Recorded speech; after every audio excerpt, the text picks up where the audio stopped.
November 18, 1978. Picture a remote clearing deep in the jungle of South America.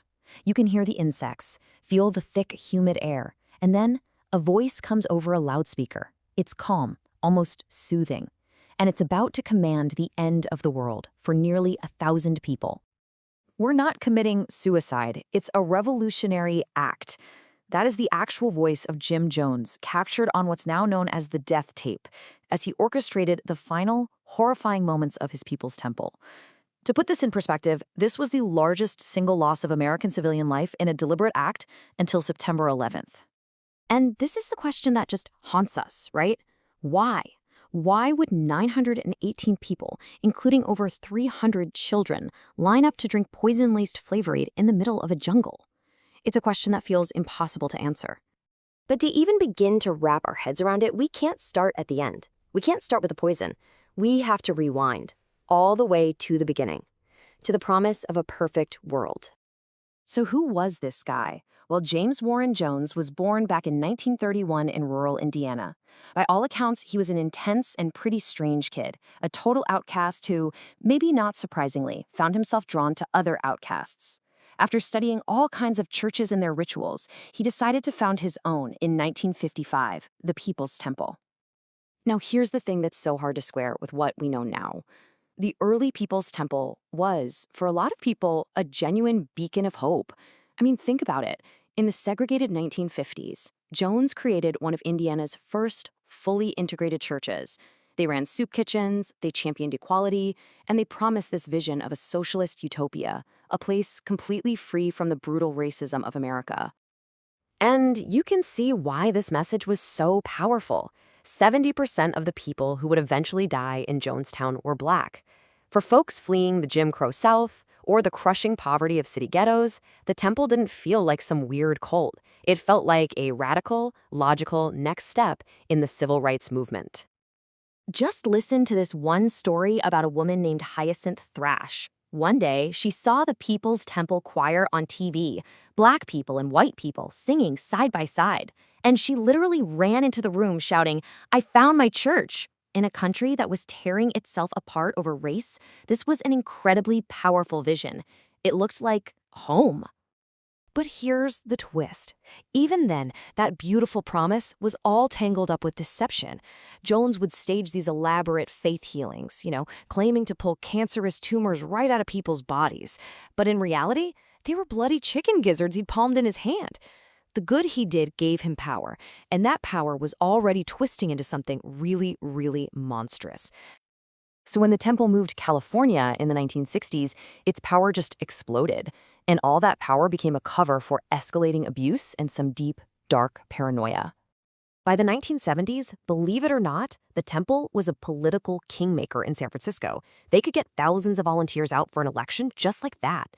And that gave Jones huge influence. He even got himself appointed chairman of the city's housing authority. He was praised by all the top politicians. This political shield, it made him seem completely untouchable. But you can't hide that kind of darkness forever. Journalists started publishing these exposés, with former members telling stories of beatings, fraud, and horrific abuse. With the walls closing in, Jones played his final card. He ordered a mass exodus to the promised land he'd been building in the jungles of Guyana. But paradise was a lie. The reality, it was a concentration camp disguised as a utopia.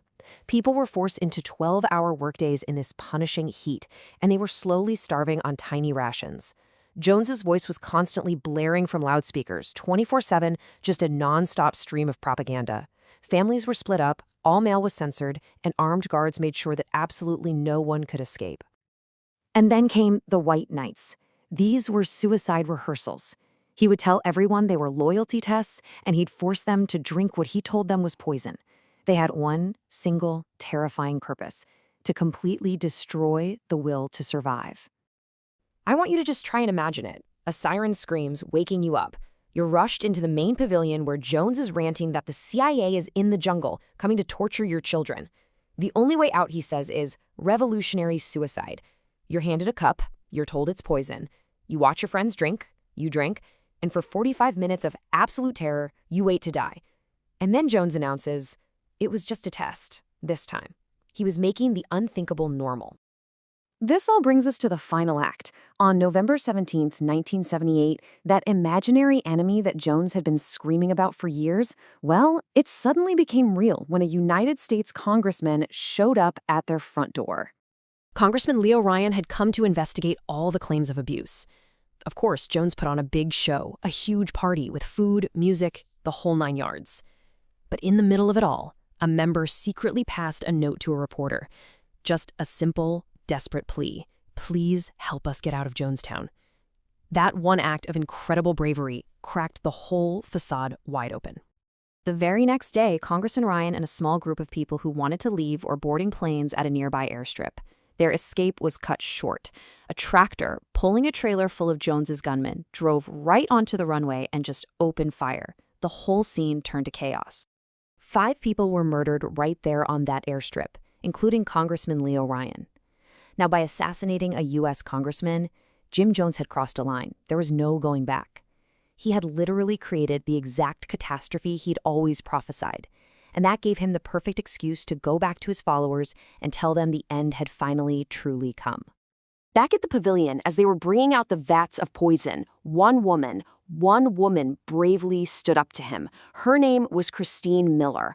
On the death tape, you can actually hear her arguing with Jones, pleading with him that there had to be another way. And Jones's response? It is the ultimate expression of his narcissistic control. When Christine Miller talks about hope and life, Jones just dismisses it. He tells the entire crowd that without him, their lives have no meaning at all. And the crowd, conditioned by years of fear, turns on her. The last voice of dissent was silenced. So how did it get to that point? How could that last voice of dissent be drowned out so easily? To understand that, we have to look past simple words like brainwashing. This was a slow, methodical, psychological demolition of a person. It really boils down to 4 key tactics. First, isolation. Deep in the jungle, he controlled every single piece of information they got. Second, fear. He created this idea of a violent, racist outside world that only he could protect them from. Third, loyalty. He deliberately broke up family bonds and made the temple their new and only family. And fourth, just sheer physical exhaustion from overwork and starvation. Over years, these tactics just stripped away who they were. And this is why that phrase, drinking the Kool-Aid, does such a massive disservice to the victims. First of all, it wasn't even Kool-Aid, it was Flavor-Aid. But more importantly, for the 304 children there, it was mass murder, plain and simple. And for the adults, trapped by armed guards, convinced an army was coming to torture them, it was a coerced, impossible choice between a known death with their family or some unknown, terrifying alternative. You know, the story of Jonestown started with a deeply human need. It's something we can all understand, the search for belonging, for a better world, for a place to finally feel safe. And it ends with a terrifying question for all of us. How far are we willing to go? And who are we willing to follow to find a place that finally feels like home? And so, another chapter closes. For more journeys into history's forgotten files, please like and subscribe. Your next story awaits.